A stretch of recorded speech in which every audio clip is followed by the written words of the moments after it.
Katie, and I'm a podcast host. That also makes me a producer, editor, graphic designer, social media manager, and copywriter.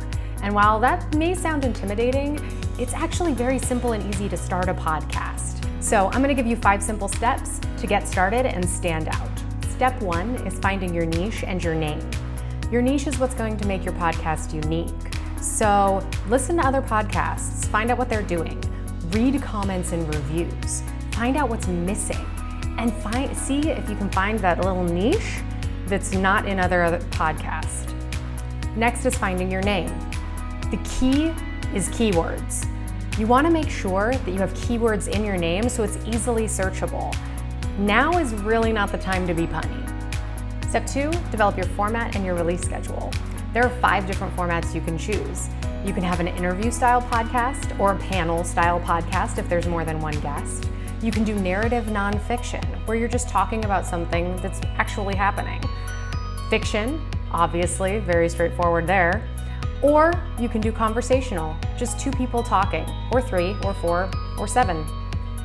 A best practice for length is deciding how often you're going to be releasing. A daily podcast is probably going to be listened to on a daily commute, so 15 to 30 minutes is ideal. A weekly podcast or bi-weekly should sit around 45 minutes. The average on Apple Podcasts is about 43 minutes and 47 seconds, so keep that in mind when you're thinking about weekly and bi-weekly podcasts. If you're doing a monthly podcast, you can go up to 90 minutes. You're going to want to develop a lot of content. If your people are only listening to you once a month, give them something to come back to, because that long between might make it hard for them to remember you a month from now.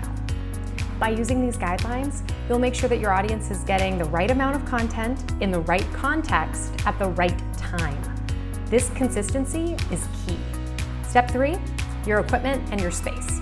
You'll see here I have a nice little USB Yeti mic. So this is my equipment. Relatively inexpensive. I use Audacity for editing.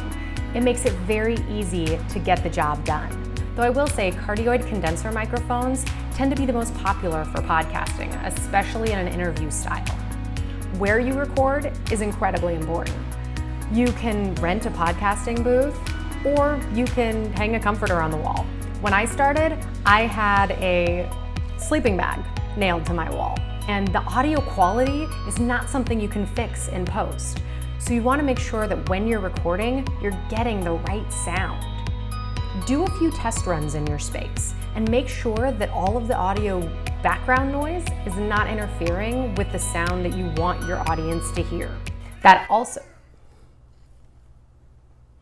happens occasionally. Remember, if it's distracting to you, it's going to be distracting to them. Step 4, talk and content. So they sound like the same thing, but the truth is talk is going to be how you present your authentic voice. If you don't have an authentic voice, people aren't going to want to listen to your opinions. Do not do your best Ira Glass impersonation. Find out what you sound like when you're just having a conversation. The most successful podcasts are very colloquial. But speaking of colloquial, podcasts do suffer when they're a little bit too conversational. If you're doing a marketing podcast and you're talking about that time you went camping in Glamis, you might lose your audience. So make sure that it's relevant if you're going to bring up anecdotes. And step number 5, promote yourself. The number 1 way that podcasts get noticed is from ratings, reviews, and subscriptions. And you know how you get those? Well, you're gonna have to ask. You're not only gonna have to ask every single time you record an episode and ask your listeners to really put those ratings and reviews out there, but get your friends and family involved too. Start your promotion campaign about a month before you plan on launching.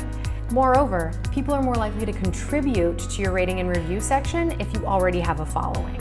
So ask, ask, ask. Also, pro tip, swear this isn't cheating, but make sure you have a backlog of about 3 episodes. So when you launch, drop them all at the same time.